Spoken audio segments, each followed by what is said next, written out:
تو جب یہ اندر داخل ہوئے تو بہت سارے لوگوں نے، اسٹوڈنٹس جو تھے مختلف یونیورسٹیوں کے پورے پاکستان سے تھے، تو وہاں کوئی نعرے لگا دیے عمران خان کے، وزیر اعظم کے.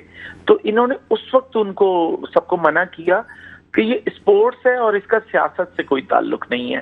اور اس وقت انہوں نے پاکستان زندہ باد کا نعرہ مارا. تو یہ میں آپ کو اس وقت کی بات بتا رہا ہوں جب نہ 9 مئی ہوا تھا نہ کچھ ہوا تھا. تو عثمان ڈار کی میں نے جب بھی کسی کو یہ واقعہ سنایا تو اس زمانے میں بڑے لوگ حیران ہوتے تھے کہ عثمان ڈار کے اندر بڑی پاکستانیت تھی اور پہلے دن سے تھی. اور یہ میں نے خود دیکھی ہے، کسی کی سنی سنائی میں بات نہیں کر رہا. 3-4 دن رہا، پھر ہم نے میڈیا سے ہم دیکھ رہے تھے تو عثمان جو ہیں ان کو میں ساتھ لے گیا، بلکہ میری ان سے طے ہوئی کہ آپ ہمارے ساتھ مینج کریں گے. انہوں نے کہا جی بالکل ٹھیک ہے. تو میں نے ان کے ساتھ 3 دن مطلب آپ یہ کہنا چاہ رہے ہیں پاکستان سے محبت کی وجہ سے ہوا ہے، کسی قسم کا کوئی سافٹ ویئر اپڈیٹ نہیں ہوا ہے؟ نہیں دیکھیں، میں نے تو آپ کو قصہ بتایا عثمان کے. میرے تو وی لاگ میرے یوٹیوب پہ آج بھی موجود ہیں، میرے فیس بک پیج کے اوپر موجود ہیں. تو عثمان کا تو بڑا کریکٹر، بڑا اگر بات کریں بڑے ڈیسنٹ اور بڑے جس کو کہتے ہیں نا بڑے ٹھہراؤ والے، جھکاؤ والے. اور آپ سوچیں جو بندہ اپنے وزیر اعظم کے نعرے بھی لگ جائیں ان کے، عمران کے، تو اس دور میں کہتا ہے نہیں آپ پاکستان زندہ باد کے نعرے ماریں. تو یہ بات تو سچ ہے. اور دوسرا یہ لفظ کہ سافٹ ویئر یا وہ ایسی کوئی بھی چیز نہیں ہے. ہاں عثمان کا یہ کہ وہ 9 مئی کے بارے میں جو وہ کہہ رہے ہیں میں اس پہ کوئی رائے نہیں دے سکتا. میرے خیال میں مجھے نہیں لگتا کہ عثمان کا اس سے کوئی ہوگا، یا میں ایگری کروں گا. میں اس پہ کوئی رائے نہیں دے سکتا کہ عثمان کا. سر وہ خود کہہ رہے ہیں، میں نے خود سنا ہے، انہوں نے ایک ٹی وی اسکرین پہ، ایک نجی ٹی وی اسکرین پہ، چینل پہ انہوں نے یہ بات کہی ہے. اور بہت وہ جس طرح آپ کہہ رہے ہیں کہ بڑے سچے طریقے سے بات کرتے ہیں، اور بالکل اسی طرح سے وہ بات کرتے ہیں، بڑے نارمل ہو کے کر رہے تھے وہ. اور پھر یہ بھی تو ایک حقیقت ہے کہ وہ اسکرین سے غائب تھے، کہاں تھے کسی کو نہیں پتا. اچھا دیکھیں، پھر ان کی ایک بڑی اچھی چیز یہ تھی کہ ایک چھوٹا سا ابتباد کا ایک چھوٹا سا گاؤں تھا بکوٹ، وہاں سے مجھے ایک نے میسج بھیجا، ایک صاحب نے، کہ یار جاننے والے تھے کہ جی مجھے 1-2 ویڈیوز منگوا دیں. تو میں نے ایک سرکاری چینل کے ایک صاحب سے اسپورٹس کے حوالے سے کروا دی. عثمان جو تھے سابقہ ہو چکے تھے، لیکن میں نے ان سے ریکویسٹ کی، میں نے میسج کیا تھا. تو عثمان ڈار کی مجھے کال آئی کہ یار ٹھیک ہے میں تمہیں بھیج دوں گا. تو رات کو کہیں 2-3 بجے انہوں نے مجھے ویڈیو ریکارڈ کر کے بھیج دی کہ یہ جو اسپورٹس ہو رہا ہے اور یہ بڑا اچھا ایونٹ ہو رہا ہے اور ہونا چاہیے. تو عثمان ڈار کا اسپورٹس کے ساتھ بڑا تعاون ہے. اور دوسرا یہ کہ ان کے اندر بڑی ہمبل شخصیت ہیں. وہ اس طرح کے نہیں ہیں جس طرح کے لوگ پھو پھاں والے ہوتے ہیں کہ نہیں جی ہمارے اندر بڑی اکڑ ہے یا کلف ہے، یا میں مشیر رہا ہوں یا میں عہدے پہ رہا ہوں. نہیں، ان کے اندر میں نے جو ذاتی طور پہ ان کو دیکھا ہے تو ایک اچھا انسان میں نے ان کو پایا. سر مسئلہ یہاں پہ یہ ہے کہ میں یہ نہیں پوچھ رہی کہ ان کی شخصیت، بہرحال ایک شخصیت کا پہلو بھی ضروری ہوتا ہے، کسی بھی شخص کے بیان کے پیچھے دیکھنا ضروری ہوتا ہے کہ اس کی اپنی شخصیت کیا ہے یا اس کی زندگی کیسے گزری ہے. جس طرح سے ابھی قاضی فائز عیسیٰ کے حوالے سے بات ہو رہی ہے کہ ان کا بیک گراؤنڈ کیا ہے، ان کے والد کے حوالے سے، اور تمام چیزیں سامنے آ رہی ہیں کہ بڑا اچھا ان کا بیک گراؤنڈ رہا ہے، ان کی اپنی بھی پروفیشنل لائف بڑی زبردست رہی ہے. لیکن عثمان ڈار کے بارے میں آپ نے بتایا بہت ٹھیک ہے. سیگریٹ ایکٹ کا نفاذ جو ہے اور اس پہ جو کیسز ہو رہے ہوں گے، آگے ان بیانات کا اثر پڑے گا چیئرمین پی ٹی آئی پہ یا ان لوگوں پہ کہ جو ان تمام میٹنگ کا حصہ تھے؟ جس طرح سے سائفر والے کیس میں شاہ محمود قریشی صاحب کو اریسٹ کیا گیا، تو اسی طرح سے سیگریٹ ایکٹ والا بھی مسئلہ یہاں پہ کھڑا ہوگا جب یہ 9 مئی کے واقعے کی صحیح طریقے سے جب چھان بین ہوگی. اور ان کا بیان بڑا امپورٹنٹ ہے. جی یقیناً. میں نے بیک گراؤنڈ بتانے کا عثمان ڈار کا یہی مقصد تھا کہ وہ بیسکلی بڑے پرو پاکستانی، اور ان کے لیے سب سے پہلے پاکستان ہے، بعد میں وہ کسی اور چیز کو سوچتے ہیں. حتیٰ کہ وہ اپنی پولیٹیکل پارٹی کو وہ سیکنڈ پہ رکھتے ہیں، پہلے پاکستان کو رکھتے ہیں. اور یہ اس دور کی بھی بات ہے جب کوئی ایسی چیز تھی ہی نہیں دنیا کے اندر، اور جب ان کی گورنمنٹ بھی تھی، سب کچھ تھے. اور میرے علاوہ شاید یہ کوئی اور آپ کو یہ بات بتا بھی نہ سکے، کیونکہ میں نے تو پرسنل دیکھا ہے نا ان کو اس طریقے سے. اور مطلب کسی اور سے آپ پوچھیں تو کسی اور کا پورے پاکستان میں عثمان کے ساتھ اس وقت کتنے کلوز کوئی نہیں رہا ہوگا جتنے میں ان کے 4 دن رہا. اور پورے پاکستان کی 200-250 یونیورسٹیوں کے لوگ بیٹھے ہوئے تھے، اور ہم ان کے ساتھ جاتے. کوئی بہت اچھا ہوتا ہے، لیکن پاکستان سے محبت، اپنی دھرتی ماں سے محبت سب سے زیادہ امپورٹنٹ ہے.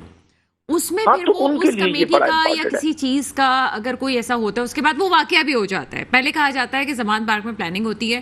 یہ صرف عثمان ڈار نہیں, بہت سارے ایسے پی ٹی آئی کے لوگ آئے جو پرندے اڑ چکے ہیں, جو وکٹیں گر چکی ہیں, انہوں نے آ کے اس بات کو ریویل کیا کہ یہ سب کچھ ہوا ہے. اگر کوئی اتنا ہی محب وطن ہوتا ہے تو اس وقت آواز کیوں نہیں بلند کرتا, اس وقت کیوں نہیں بات کرتا کہ یہ چیز ہونے والی ہے؟ پھر آپ قانون نافذ کرنے والے اداروں کو جا کے بتائیں جناب یہ چیز ہونے والی ہے, یہ ایک فساد ہونے والا ہے, آپ کو رکوا دینا چاہیے اس کو. دیکھیں اگر عثمان یا کوئی تھا وہاں پہ تو وہ تو پارٹی کے ممبر کے طور پہ گیا ہوگا نا, اس کو تو نہیں پتا جب وہاں پہنچنے کے بعد کیا ہو رہا ہے. اور دوسرا یہ کہ جو بھی چیزیں ہو رہی ہیں جب سب کچھ ہو گیا تو سب پکڑے بھی تو گئے نا. ہم یہ کہیں کہ سب کچھ ایسے ہو جائے, یہ تو ایسے ہی ہے کہ ہم کہیں جی ایک بم پھٹنے والا ہے, اس کو 2 دن بعد پھٹے گا, اس کو ابھی روک لیں. جب وہ پہلے نصب ہوگا, جب پروسیس ہوگا تبھی روکا جائے گا نا. نہیں اور سر, باقی قانون ایسا نہیں ہے. نافذ بم پھٹنے والا ہوتا ہے اور اطلاعات ہوتی ہیں تو اس کو ناکارہ بنایا جا سکتا ہے اور لوگوں کی زندگیاں بچائی جا سکتی ہیں. تو یہ پہلے سے اگر کسی کو اطلاع ہو تو وہ اطلاع پہ عمل کر کے اس کو رکوا دینا چاہیے. اگر کوئی ایسا فساد وغیرہ ہو رہا ہے تو پہلے سے چیزوں کو بہتر کروا دینے میں کوئی مذائقہ نہیں ہے. یہ ایک پاکستانی ہونے کی حیثیت سے ہم سب کی ذمہ داری ہے کہ اس چیز کو دیکھا جائے گا. سب سے پہلے پاکستان ہے, اس کے بعد سب چیزیں آتی ہیں. آگے چلتے ہیں سر. یہاں پہ نواز شریف صاحب کی واپسی کی بات ہو رہی ہے.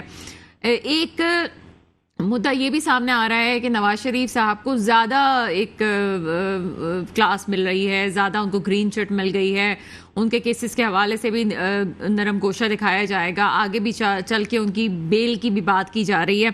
لیکن اچانک ہی نواز شریف صاحب ایک بیان دیتے ہیں, دوسری طرف اس بیان کی کو پھر سے یو ٹرن بھی لے لیا جاتا ہے. کس طرح سے دیکھتے ہیں اس بیان کو جو احتساب کا نعرہ انہوں نے لگایا؟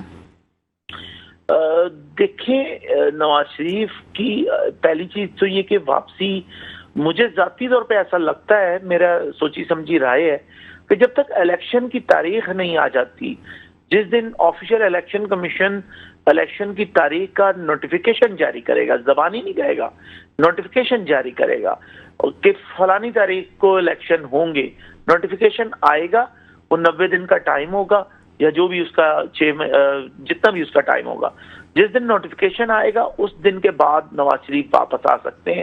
اس سے پہلے آپ کچھ بھی کر لیں, نواز شریف واپس نہیں آئیں گے. یعنی کہ 21 اکتوبر سے بھی معاملہ کہیں آگے جا سکتا ہے. دیکھیں لوگوں کے اندر اصل میں وہ ٹیسٹ بھی تو لے رہے ہیں نا, کہ ماحول چیک کر رہے ہیں کہ کیا ہے. وہ جو انسان پانی میں اترتا ہے لے رہے ہیں, یہ جو انہوں نے 2 جلسے کیے ہیں وہ جلسیاں ہی تھیں, کوئی عوام کا کوئی سمندر تو ہمیں نظر نہیں آیا. اچھا دیکھیں, جس کو آپ جلسی کہہ رہی ہیں, ایک بیسکلی ایک کارنر میٹنگ تھی, اور اس کارنر میٹنگ کو ٹویٹر پہ یا ایکس پہ اگر آپ دیکھیں تو سب سے زیادہ پی ٹی آئی کے لوگوں نے پھیلایا نا, یا مخالفین نے. آج کل تو پیپلز پارٹی بھی ان کی مخالف ہی ہوئی ہے پی ایم ایل این کی. تو اگر آپ بات کریں نا پی ایم ایل این کی کارکردگی کی, تو یہ آخری آپ ان کے 12 مہینے 18 مہینے نہ گنے, بلکہ پچھلے 30 سال کے اندر پاکستان میں جتنے پروجیکٹس ہیں, جتنی یہ موٹر وے کا جتنا بڑا ہزاروں کلومیٹرز ہیں, میرے خیال میں 8-10 ہزار کلومیٹر سے زیادہ کی موٹر وے ہے, جو صرف اور صرف پی ایم ایل این کے دور میں بنی ہے. لیکن سر 16 ماہ کیوں نہ گنے؟ کیا پاکستان, یہ تو وہی بات ہو گئی کہ ایسا ہی لگ رہا ہے جس طرح سے نون لیگ یہ کہہ رہی ہے کہ 16 ماہ کو بالکل کتابوں سے حذف کر دیا جائے. تو ڈالر بھی تو انہی 16 ماہ میں اوپر گیا ہے, مسائل بھی تو انہی 16 ماہ میں, اسمگلنگ بھی تو انہی 16 ماہ میں سب سے زیادہ ہوئی ہے. دیکھیں اسمگلنگ کی میں بات کروں تو آٹا, اگر آپ نے پتہ نہیں اس زمانے میں آپ اسکول میں ہوں گی یا پتہ نہیں کالج میں, 97 کی بھی میں آپ کو بات بتاؤں کہ اس وقت بھی اخباروں کی سرخیاں یہی ہوتی تھیں, کیونکہ ہم بھی 3-4 کلاس سے یہ اخبار پڑھ رہے ہیں نا, یہ مطلب یعنی کہ اور اخباروں کی سرخیاں بھی ہم سنبھال کے رکھا کرتے تھے, کالم بھی رکھتے تھے. تو یہ اس زمانے میں بھی یہی خبریں ہوتی تھی. 97 کی خبریں بھی مجھے آج بھی یاد ہیں کہ آٹا پشاور سے کابل اسمگل ہو جاتا تھا. آج بھی کے پی پہ جیسی ایشو ہوتا ہے تو اٹک کے اوپر بالکل ناکا لگ جاتا ہے, پنجاب سے آٹا نہیں جاتا, پھر روک دیا جاتا ہے, کیونکہ سارا کابل جاتا ہے, پھر وہاں سے واپس آ جاتا ہے پشاور. اور ابھی بھی کل میں رپورٹ ابھی دیکھ رہا تھا, ایک صحافی کی ایک نجی چینل کے, میرے مل کے ان کا اسٹیٹس ہی واٹس ایپ دیکھ رہا تھا, ان کی رپورٹ تھی کہ 58% سے زیادہ تو افغانیوں کا بزنس اس وقت پشاور میں اور پورے، اور وہ ان کے مکانات اور پتہ نہیں کیا کیا ان کے پاس ہے، اور ایون کی شناختی کارڈ پاکستانی بنا کے بیٹھے ہوئے، دنیا کی چیزیں ہیں. تو سر اسمگلنگ کا سب سے بڑا نیٹ ورک جو ہے، ڈالر سے لے کے آٹا چینی ہر چیز افغانی آپ کے کر رہے ہیں. اب اس میں آپ کہیں گے نواز شریف روک لے آگے، شہباز شریف روک لے، سر کوئی گورنمنٹ نہیں روک سکتی. یعنی کہ کوئی پولیٹیشین نہیں روک سکتا، یہ قانون نافذ کرنے والے ادارے ہی روک سکتے ہیں اس کو. دیکھیں سیاسی لوگوں کی یاد رکھیے گا ایک حدود ہوتی ہے، اور ایک ملک کے وزیر اعظم کیا بیٹھ کے آپ مجھے بتائیں گے وہ پنجاب کی سرحد پہ کہ اٹک کی چوکی پہ آ کے سپاہی کی جگہ بیٹھ جائے گا؟ ایسا تو نہیں ہے نا. وزیر اعظم کی کیا حدود ہوتی ہیں؟ وزیر اعظم تو ملک میں انتظامیہ کا سربراہ ہے، کیوں اس کی حدود ہوتی ہیں؟ وہ کیوں؟ یہ تو وہی بات ہو گئی جو چیئرمین پی ٹی آئی کہہ رہے تھے کہ میں تو کرنا چاہتا تھا، مجھے کوئی کرنے نہیں دیا جاتا. تو اس کا مطلب یہ بیان ٹھیک ہے کہ نہیں کرنے دیا جاتا؟ اچھا دیکھیں، بنیادی طور پہ جو یہ آپ بات کر رہی ہیں، مجھے لگتا ہے آپ نے 18ویں ترمیم کو بغور نہیں پڑھا.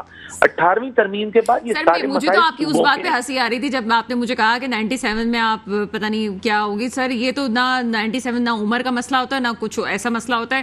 جو لوگ ماس کمیونیکیشن سے تعلق رکھتے ہیں ان کو تمام ہسٹریز کا بھی پتا ہوتا ہے اور 18ویں ترمیم کا بھی پتہ ہی ہے. سر ایسے تو کوئی بات نہیں ہوتا، کتابوں میں لکھا ہوتا ہے. چاہے کوئی اس دور کا بچہ اگر وہ پڑھنا چاہے گا تو کتابیں کھولے گا، اس کو پڑھ لے گا. سر نہیں، وہ کتابوں میں نہیں لکھا نا، یہ اخباروں میں لکھا ہوتا ہے. اس زمانے میں لوگ اخباروں میں. سر ماس کام کے اسکالر سے آپ کیا توقع کریں گے؟ ظاہر سی بات ہے بہت ساری چیزیں، ہماری تاریخ کا مسئلہ ہی ہے، ہماری تو بہت ساری پرابلمس ہی ہیں کہ ہم تاریخ کو ہی پڑھتے تبھی تو ہمارے مسائل نہیں حل ہوتے ہیں. اور ہم نے اخباروں سے ہی، کالم سے ہی، اپنے کتابوں کے پیچھے جو چھپے ہوئے ہوتے تھے ان میں سے ہی پڑھا ہے بہت ساری چیزوں کو. تو جی تو بہرحال اس وقت موجودہ صورتحال جو ہے، نواز شریف کی واپسی نہیں ہے. ہاں البتہ اس وقت وہ تھوڑی سی گرم جوشی پیدا کر رہے ہیں، جب تھوڑی زیادہ ہو جائے گی. اور یہ کارنر میٹنگیں ہیں، مجھے نہیں سمجھ میں آتا. کارنر میٹنگز کو دکھایا جا رہا ہے کہ یہ چھوٹی تھیں. کارنر میٹنگ چھوٹی یا بڑی نہیں ہوتی، وہ بیسیکلی اسٹارٹ اپس ہیں. جلسے کرنا اس چیز کی علامت نہیں ہے کہ آپ کا ووٹ بینک بڑا ہو گیا. جلسے تو علامت ہے نا.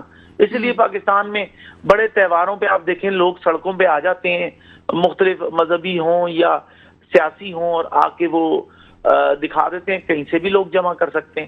تو لوگوں کو جمع کرنے کا مطلب تھوڑی ہے کہ ووٹ کاسٹ ہوں گے. اور ووٹ ایک ڈیفرنٹ سائنس ہے، اور اس کے حوالے سے ہم بات کریں. ووٹ کی سائنس پہ بات کر لیتے ہیں. ووٹ کی سائنس کی اگر آپ بات کرتے ہیں تو ابھی آپ دیکھ رہے ہیں کہ جی پنجاب کے حلقوں میں بھی تھوڑا سا رد و بدل ہوا ہے، فاٹا والی سیٹیں الگ جا چکی ہیں. اس میں آپ کیا دیکھ رہے ہیں اس وقت پنجاب میں؟ کسی کی جس کی گورنمنٹ ہوتی ہے جو زیادہ سیٹیں لیتے ہیں عموماً وہی حکومت کی طرف آتا ہے. آپ کو لگتا ہے کہ اس وقت پنجاب میں مسلم league known, P T I, یہ دو بڑی جماعتیں ہیں جو کہ بات کی جا رہی ہے. پی ٹی آئی ابھی تھوڑی سی قبل از وقت ہے کہ وہ کس طرح سے اپنے پنجے گاڑی اور کیا ہوگا آگے صورتحال میں. لیکن اس وقت آپ کو لگتا ہے کہ P M L N Punjab میں مضبوط ہے؟ دیکھیں اگر ووٹ بینک کے حوالے سے بات کی جائے تو جب تک نواز شریف کی اپنی انٹری نہیں ہوتی تو پنجاب میں اتنا آسان نہیں ہوگا کہ وہ ووٹر کو وہ واپس لے کے آئیں. ہاں نواز شریف سے ایک بہت بڑی غلطی ہوئی کہ جب انہوں نے 2013 میں کے پی دے دیا تھا کہ جی جانے دیں، پی ٹی آئی کو دے دیں، یہ روز شور مچاتے ہیں تو ان کے حوالے کر دیں. 18 جب آیا تو انہوں نے پنجاب بھی دے دیا. اچھا یہ ذہن سے ان کے یہ چونکہ بیسیکلی سیاسی ذہن رکھنا، وہ پیپلز پارٹی کے پاس بڑا پولیٹیکل ذہن ہے، زرداری صاحب ہو گئے، وہ چیزوں کو بہتر سمجھتے ہیں اور پیپلز پارٹی اس معاملے میں بہت تیز ہے. وہ سمجھ نہیں سکے کہ 18 میں پنجاب دے دیا پی ٹی آئی کو. اب وہ بزدار کو انہوں نے خود رکھا کہ یار ایک نااہل بندے کو ہم نے رکھا ہوا ہے تو بڑی کمزوریاں اور بڑا اچھا ہے. وہ یہ نہیں سمجھ پائے کہ 18ویں ترمیم کے پاس مرکز میں حکومت ہو یا نہ ہو، صوبے میں آپ کی حکومت ہونی چاہیے. تو 18 میں نون لیگ کو پنجاب نہیں چھوڑنا چاہیے تھا، وہ لینا چاہیے تھا جس طرح بھی لیتے. اچھا اس وقت لے لیتے تو مسائل نہیں ہوتے. لینے کے لیے ابھی سال پہلے گئے تو جس میں ان کو ناکامیاں ہو گئیں. اچھا جبکہ پی ٹی آئی کی بھی یہ غلطی ہے کہ ابھی انہوں نے بیچ میں اسمبلیاں ڈیزالو کر دی تو ان کا اندازہ ہی نہیں ہوا کہ مرکز سے نکلے تھے نا، صوبوں سے تو انہوں نے خود لات ماری ہے دونوں سے. اچھا پیپلز پارٹی آپ دیکھیں کہ وہ مرکز میں ہو نہ ہو وہ سندھ کو نہیں چھوڑتی. آج یہ عالم ہے کہ وہ کراچی میں بھی ٹاپ پہ بیٹھی ہوئی ہے. کس وجہ سے؟ کیونکہ سندھ گورنمنٹ ان کے پاس ہے. تو پیپلز پارٹی کی اگر حکمت عملی دیکھیں، سیاسی سوجھ بوجھ کی میں بات کروں کہ الیکشن کے حوالے سے ووٹرز کو کیپچر کرنے کی اور اپنے ہاتھ میں پاور رکھنے کی بات کی جائے تو پیپلز پارٹی بہت سمجھدار ہے پورے پاکستان کے تمام سیاسی لوگوں کے ایسا ہی ہے سر، بڑا سیف کھیلیے اور بہت شکریہ۔ راجہ کاشف جنجوعہ میرے ساتھ موجود تھے۔ پیپلز پارٹی سندھ میں ہے، اسی وجہ سے پورا جملہ بڑا مزے کا تھا کہ پیپلز پارٹی سندھ میں بیٹھی ہوئی ہے تبھی وہ کراچی کے ٹاپ میں ہے، تو کیا کسی کے ٹاپ میں جانے کے لیے کسی صوبے کی حکومت ہونا ضروری ہے؟ اور دوسری بات یہ کہ اندازوں جو ہیں وہ غلط نکلے، کیا ملک اس وقت جس طرح سے اندازوں پہ چلا ہے کیا آگے بھی اندازوں پہ چلے گا؟ ایک چھوٹا سا بریک ہے، بریک کے بعد آگے بات کرتے ہیں۔